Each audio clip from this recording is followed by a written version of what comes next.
Hello friends, आपका स्वागत है आपके अपने रिटेन ज्ञान चैनल में।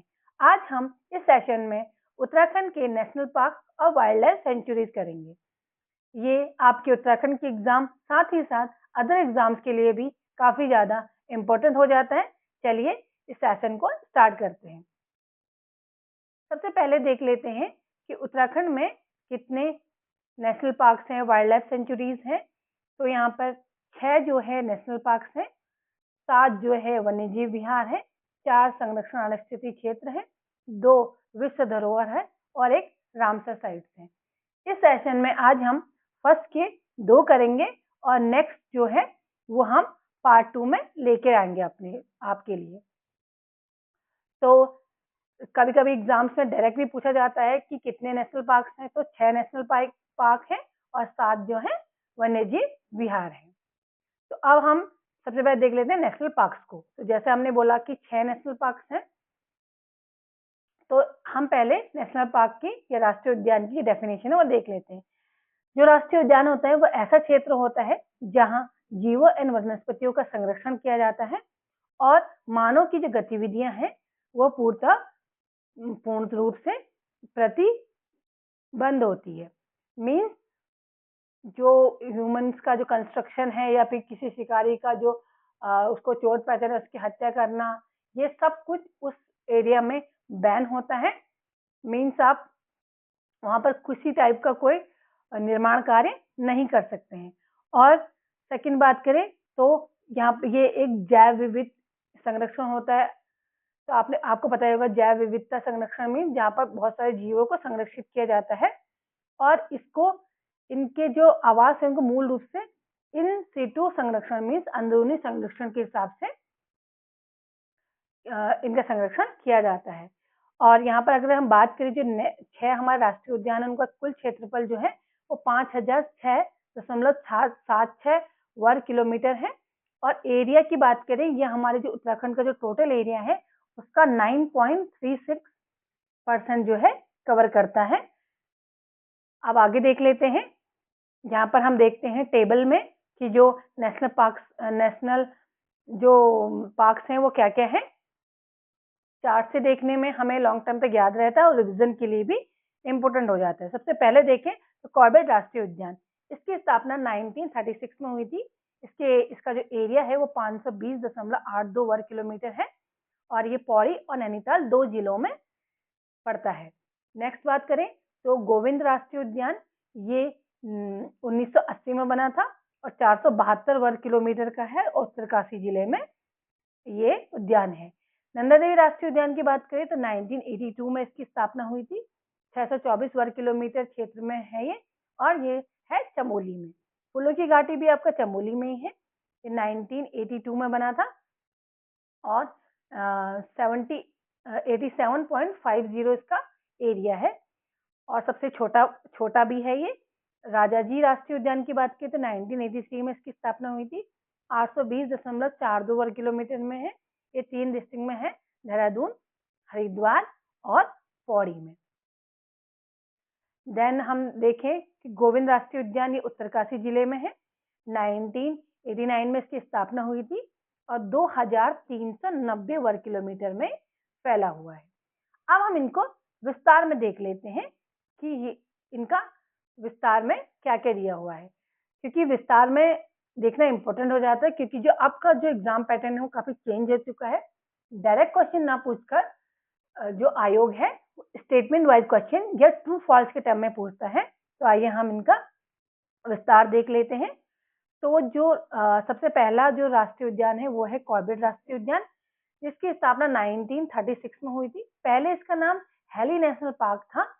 स्वतंत्रता के बाद इस उद्यान का नाम रामगंगा नेशनल पार्क रखा गया और 1957 में जो अभी प्रेजेंट का नाम है, एक जो प्रकृति प्रेमी थे जिम कॉर्बेट के नाम पे इसका नाम कॉर्बेट राष्ट्रीय उद्यान रखा गया। तो ये पूछा जाता है 1957 में। अब बात करते हैं जो इसका एरिया है वो है 520 वर्ग किलोमीटर। इसमें से पौड़ी में जो पड़ता है वो 312 के अप्रोक्स पड़ता है और नैनीताल में 208 के अप्रोक्स इसका एरिया आता है। तो पौड़ी में ज्यादा एरिया ये कवर करता है। और इसका प्रवेश द्वार की बात करें तो ये नैनीताल के रामनगर में डिकाला में इसका प्रवेश द्वार पड़ता है। ये काफी रिपीटिव क्वेश्चन है, इंपोर्टेंट मार्क कीजिएगा। देन हम देखें इसके मध्य में एक पाटली दून है, it's also be a important question. और एक कॉर्बेट वाटरफॉल है और इसके जो मध्य में बहती है पश्चिमी रामगंगा। अब एक इम्पोर्टेंट यहाँ पर ये हो जाता है कि इसको जो है भारत का पहला टाइगर रिजर्व, और हमने देखा है कि पहला जो होता है वो इम्पोर्टेंट हो जाता है आयोग के लिए। तो 1 नवंबर 1973 को इसको जो है फर्स्ट टाइगर रिजर्व घोषित किया गया था और इसको 2012 में साइलेंट जोन घोषित किया गया था और साइलेंट जोन का जो एरिया है वो 500 मीटर के अंदर आता है। नेक्स्ट देखें तो 2013 में यहाँ पर एक स्पेशल टाइगर प्रोटेक्शन फोर्स का गठन किया गया था और इस फोर्स में 118 सदस्य थे। और अगर हम देखें कि पर्यटक जो आते हैं वो सबसे ज्यादा कहाँ आते हैं, तो कॉर्बेट राष्ट्रीय पार्क में आते हैं, देन राजाजी में और फिर फूलों की घाटी में आते हैं। तो सबसे ज्यादा जो पर्यटक आते हैं वो कहाँ आते हैं, हमारे कॉर्बेट राष्ट्रीय उद्यान में। कोविड-19 के दौरान 2020 में इसमें देश का पहला इंपोर्टेंट मार्क कीजिएगा एनिमल क्वारंटीन सेंटर की स्थापना की गई थी और पहली बार महिलाओं को इसमें गाइड के तौर पर नियुक्त किया गया था वुमेन एम्पावरमेंट के लिए। देन हम बात करते हैं गोविंद राष्ट्रीय उद्यान। गोविंद राष्ट्रीय उद्यान की बात करें तो इसकी स्थापना 1980 में हुई थी। ये उत्तरकाशी जनपद में है और इसका एरिया जो है 472 वर्ग किलोमीटर में है। इसका जो संचालन किया जाता है, कई बार पूछा जाता है, तो ये किया जाता है राजाजी राष्ट्रीय उद्यान के द्वारा और इसका नामकरण जो है वो हमारे स्वतंत्रता सेनानी गोविंद बल्लभ पंत के नाम पर रखा गया है। और गोविंद राष्ट्रीय उद्यान के भीतर हरकी-दून घाटी, मुइसियारा झील, ओस्का और ताकुला में वन विश्राम गृह बनाए हुए हैं। नेक्स्ट की बात करें तो हम देख लेते हैं नंदा देवी राष्ट्रीय उद्यान। नंदा देवी राष्ट्रीय उद्यान जो है वो चमोली जिले में है और इसकी स्थापना 1982 में हुई थी। इसका जो नाम है वो प्राचीन नाम जो था वो संजय गांधी राष्ट्रीय नेशनल पार्क था और इसका एरिया कितना है, 624 वर्ग किलोमीटर है और इसका मुख्यालय जो है वो जोशीमठ में स्थित है। और पहले जो व्यक्ति इसमें जो आए थे वो थे डब्ल्यू गार्डनर, जो 1883 में यहाँ आए हुए थे। नेक्स्ट की बात करें तो हम बात करते हैं फूलों की घाटी राष्ट्रीय उद्यान की। अब यहाँ पर इसका जो प्राचीन नाम है वो मोस्ट ऑफ दैट पूछा जाता है, तो इसका जो प्राचीन नाम था वो स्कंद पुराण के जो केदारखंड है उसमें इसको नंदकानन बोला गया है और जो महाकवि कालिदास थे उनका जो मेघदूत खंड काव्य था उसमें इसको क्या बोला गया, अलका। तो क्या क्या बोला गया, नंदकानन और अलका। और इसके ये जो फूलों की घाटी है वो जो है नर और गंधमादन पर्वत के मध्य समुद्र तल से 3600 मीटर की ऊंचाई पर स्थित है और यहाँ से पुष्पावती नदी बहती है। तो ये जो सेकंड वाली लाइन है ये मोस्ट इंपोर्टेंट हो जाती है, इंपोर्टेंट मार्क कीजिएगा। और इसका क्षेत्रफल जो है 87.50 है और ये इसके साथ ही राज्य का सबसे छोटा राष्ट्रीय उद्यान है। और फूलों की घाटी 1982 में राष्ट्रीय उद्यान और 14 जुलाई 2005 को इसको यूनेस्को की विश्व धरोहर में शामिल किया गया है। अगला देख लेते हैं कि यहाँ पर जो फूल खिलते हैं, कभी कभी क्वेश्चन पूछा जाता है, तो ये जुलाई और अक्टूबर के बीच में खिलते हैं और इसकी खोज जो की गई थी वो 1931 में 1931 में एक पर्वतारोही थे फ्रैंक एस स्माइथ के द्वारा की गई थी और उन्होंने अपनी book the valley of flower में के बारे में बताया है। और इसकी तुलना आयरलैंड से की गई है और यहाँ से जो पुष्पों के जो बीज थे उसके एटलीस्ट 250 किस्में ये अपने साथ लेके गए थे। और यहाँ पर गंधमादन से बद्रीनाथ को जाते हुए फ्रैंक स्माइथ के साथ होल्ड्सवर्थ था, जो 1939 में फूलों की प्रजाति का अध्ययन करने के लिए एक वैज्ञानिक जो थे मार्गरेट लेन यहाँ आए थे, जो चट्टान से फिसलकर उनकी मृत्यु हो गई थी। और यहाँ पर इसका नाम जो है फूलों की घाटी का नाम हम देख लेते हैं कि इसे और किस किस नामों से पुकारा जाता है। तो इसे बैकुंठ बोला जाता है, भुंडियार बोला जाता है, गंधमादन बोला जाता है, पुष्पावली बोला जाता है क्योंकि पुष्पावती नदी हमने देखा था बहती है यहाँ पर। और एक फ्रैंक स्मायथ, जिसकी खोज किसने की थी? फ्रैंक स्मायथ के द्वारा, इसलिए इसका नाम फ्रैंक स्मायथ घाटी है। अमेला और नटग्रास नामक जो खरपतवार का यहाँ पर काफी विस्तार हो रहा है, और जब भी कोई ऐसी प्रजाति जो एग्रेसिवली विस्तृत हो अगर कहीं आती है तो यहाँ की प्रजाति को नुकसान हो जाता है, तो इसलिए उसे विनाशकारक सिद्ध घोषित किया है। नेक्स्ट बात करें तो राजाजी राष्ट्रीय उद्यान, ये पहला वन्यजीव विहार है, विहार संरक्षण केंद्र था, और ये जो है 1983 में 3 जो है विहार से मिलकर बना हुआ है। इसमें कौन कौन से आते हैं? एक मोतीचूर, एक किला, एक राजाजी वन्यजीव विहार। तो मोतीचूर को बनाया गया था 1935 में। हमने देखा कॉर्बेट नेशनल पार्क वैसे तो फर्स्ट है, लेकिन ये विहार है, ये 1935 में बन गया था, वो 1936 में था, ये देहरादून में बना। फिर हरिद्वार में राजाजी विहार की स्थापना 1948 में की गई। फिर जो हमारा किला था उसकी स्थापना 1977 में की गई। देन क्या होता है कि इन तीनों को मिलाकर एक जो राष्ट्रीय उद्यान बनाया जाता है, जो है राजाजी राष्ट्रीय उद्यान, और इसका जो एरिया है वो है 820.42 वर्ग किलोमीटर, और ये पौड़ी, नैनीताल और हरिद्वार और देहरादून में पड़ता है। और इसका नाम जो है हमारे भारत के अंतिम गवर्नर जनरल, आपको पता होगा, सी राजगोपालाचारी के नाम पर रखा गया है।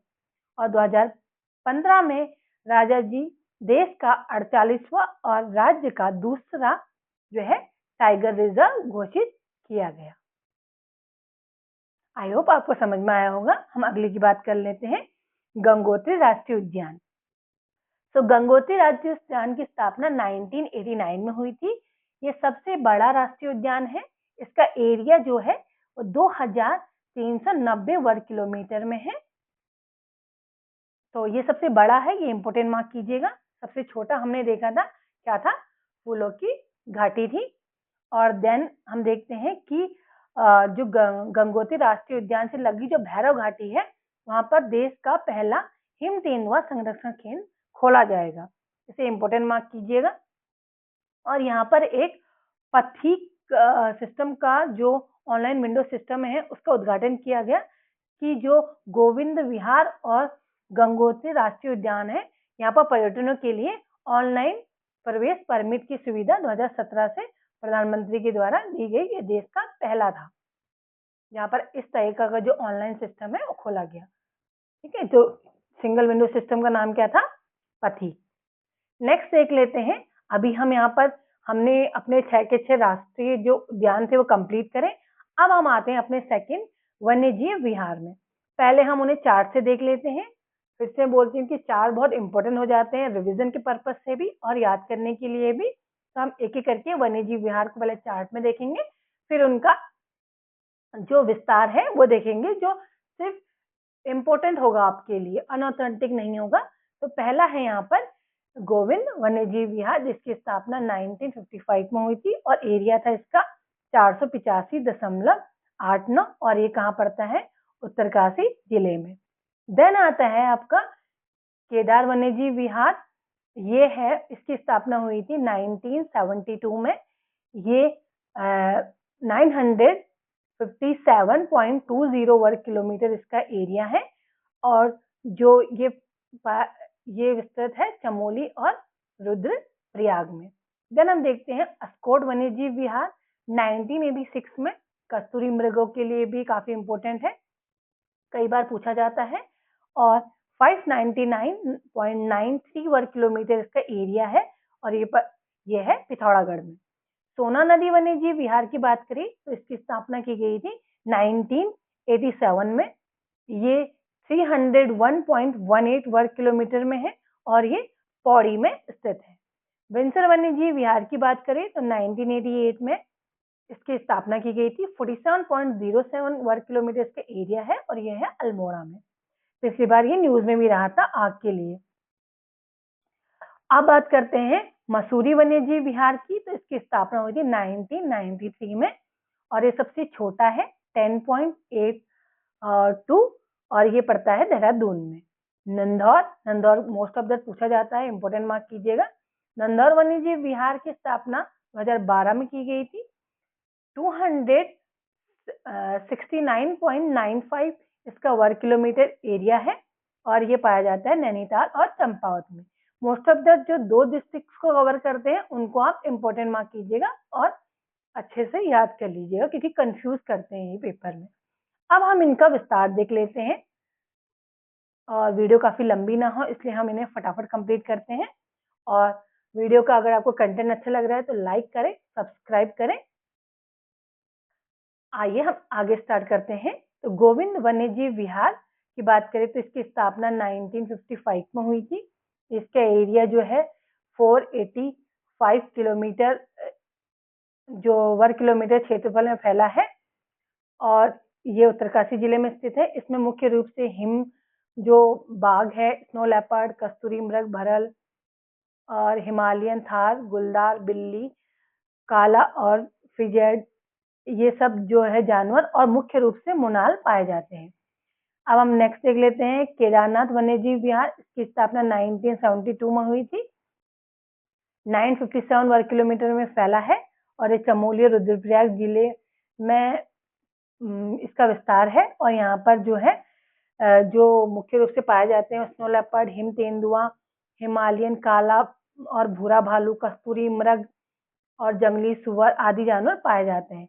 और यहाँ पाए जाने वाले पक्षियों में मोनाल, फिजेट, कोकलास फिजेट और जैसे गोल्डन ईगल हो गए, ये सब इंपॉर्टेंट है। और यहाँ की वनस्पति जो मुख्य रूप से है वो है बांज, बुरास, चीड़, फन और थुनेर, मोरू, खरशु और पांगर आदि। नेक्स्ट बात करते हैं, नेक्स्ट देख लेते हैं अस्कोट वन्यजीव विहार। इसका जो एरिया है वो है 600 वर्ग किलोमीटर के अराउंड और जो इसकी स्थापना हुई थी 1986 में हुई थी और ये पिथौरागढ़ में है। और यहाँ पर मेनली जो है कस्तूरी मृग मिलते हैं, ये इंपॉर्टेंट हो जाता है। सोना नदी वन्यजीव विहार की स्थापना की बात करें तो इसकी स्थापना हुई थी 1987 में। इसका एरिया है 301 वर्ग किलोमीटर के अराउंड और ये पौड़ी जिले में पाया जाता है। और यहाँ पर जो पक्षी पाए जाते हैं जैसे लाइक हाथी, शेर, गुलदार, चीता, काकड़, ये सब पाए जाते हैं। और पक्षियों में बात करें तो ग्रेट पाइन हॉर्नबिल पाई जाती है, प्लास फिशिंग ईगल पाई जाती है, हिमालयन पाइड पाए जाते हैं।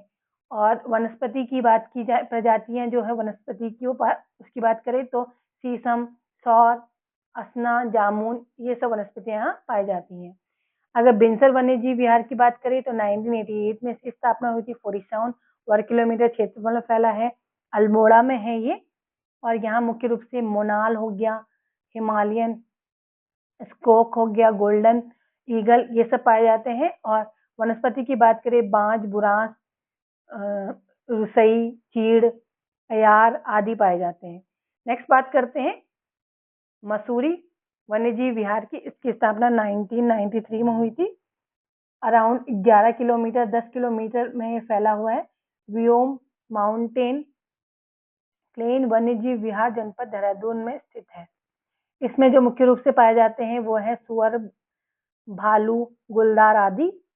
और पक्षियों की बात करें तो तीतर, बटेर, ये सब पाए जाते हैं। और विलुप्त घोषित माउंटेन क्ले जो है पहाड़ी बटेर को अंतिम रूप से यहाँ देखा गया था। इसे इंपॉर्टेंट मार्क कीजिएगा।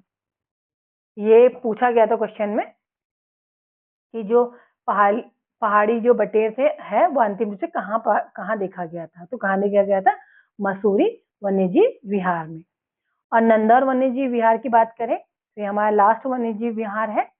तो इसकी स्थापना 2012 में हुई थी, नैनीताल में ये स्थित है। और इसका जो एरिया है वो है 270 वर्ग किलोमीटर और यहाँ बाघ, लंगूर, भालू आदि जंतु पाए जाते हैं। हमारा वीडियो यहीं पर खत्म होता है। सो आपको वीडियो कैसा लगा कमेंट बॉक्स में बताइएगा और लाइक और सब्सक्राइब कीजिएगा। Thank you for watching. जय हिंद, जय भारत।